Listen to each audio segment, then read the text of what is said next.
Hello everyone. Today, in this video, we will be talking about the conspiracy theory. A theory so shocking, it is gonna break your bones. This is the theory about why Bandai Namco's USA branch hates Klonoa. Without further ado, let's begin the theory. Klonoa has recently been going into the spotlight again with their remasters, Klonoa Fantasy Reverie series. It's a Wii version of Klonoa DTP but better and has a Klonoa 2 pre-bundle in. While other Bandai Namco branches are celebrating it, the USA branch isn't. They skip the pre-ordering phase, digitally nor physically, and I think I know why. Get ready, this will be a deep one.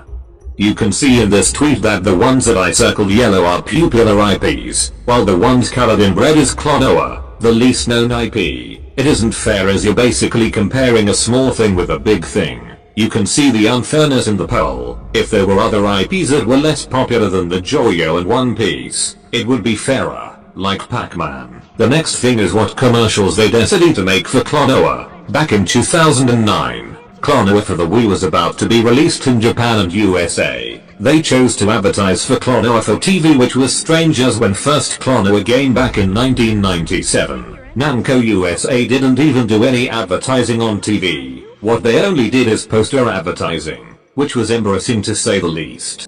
So, the next thing is that they didn't do anything for the USA for the release of Klonoa Fantasy Reverie series.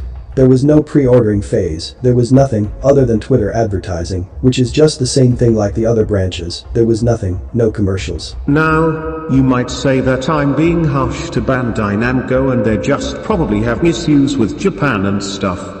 However, I can very well say it's much deeper than that. Get ready for the next theory, why Bandai Namco USA like their popular IPs so much.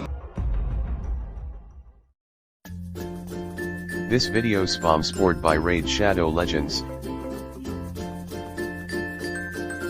It's a fighting game where you play for fighting. It has very cool characters that you can fight with, such as the Green Woman and Hulk. They are very cool characters. To get Raid Shady Ledge, go to the App Store or click the link in the description. This video is sponsored by Raid Shadow Legends.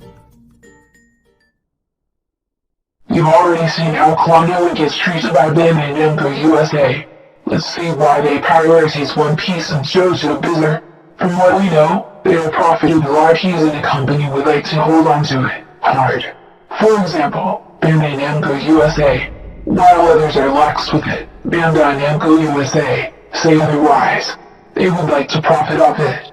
As you can see in this chart, you can see the stocks go high when a JoJo game is announced, which is the first reason why Bandai Namco USA loves their popular IPs so much. Which brings up the next reason, money. Money is what a company or individual becomes greedy. It's what companies are now. Same applies to Bandai Namco USA. It's become shrouded in greed that Bandai Namco USA would refuse to advertise a not popular franchise. For example, they didn't advertise for Klonoa Fantasy Reverie series, but they did advertise for JoJo Bizarre, which is odd but makes sense. Which is probably why the main Japan branch of Bandai Namco doesn't trust them anymore. They've caught on and decided to strip permissions. They've been struck with karma, which is the second reason why, as you can see here, Bandai Namco USA is greedy and likes to have money. Now, I have to cut a part off the original render, because the facts that were in the original version were wrong, and plus, the demo for Klonoa Fantasy Reverie series just got released in Asia, so I'll be covering that too. Consider this an extra part to this theory. This is part 3, the extension. So, we've heard that Klonoa Fantasy Reverie series has got a demo. However, you might have noticed it is only in Asia. You might say it is a coincidence. Well, not really.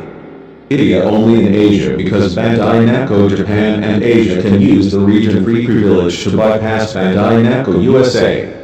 Here's one example. When you start the demo of Klonoa Fantasy Reverie series, you can change the languages during the TOS, which is odd as demos that used to be region-locked don't have a language selector. Probably Bandai Namco Asia added it because of the market now being region-free. Probably they are also using that region-free privilege to bypass Europe as well. Probably the physical copies being sold to Europe are the same copies being sold to Asia. Nonetheless, Bandai Namco Japan had a bad relationship with their USA counterpart. They separated, and due to that, no physical copies nor demos. They can only advertise on Twitter but with no pre-orders.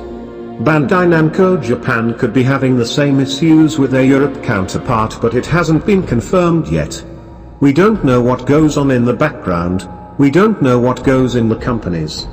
From what we know, Bandai Namco USA hates Klonoa. Kinda strange that the Klonoa trademark would be denied just right before the reveal of Klonoa Fantasy Reverie series on the Nintendo Live stream. This is why Bandai Namco USA hates Klonoa so much. They had a bad time with their Japan counterpart. Bandai Namco USA wanted money, thus created tension. When Japan tried to push Klonoa into USA's mouth, they separated. The trust issues has finally started, and thus this is why.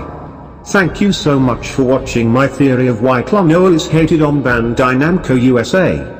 Press like and subscribe, and we'll see you all next time.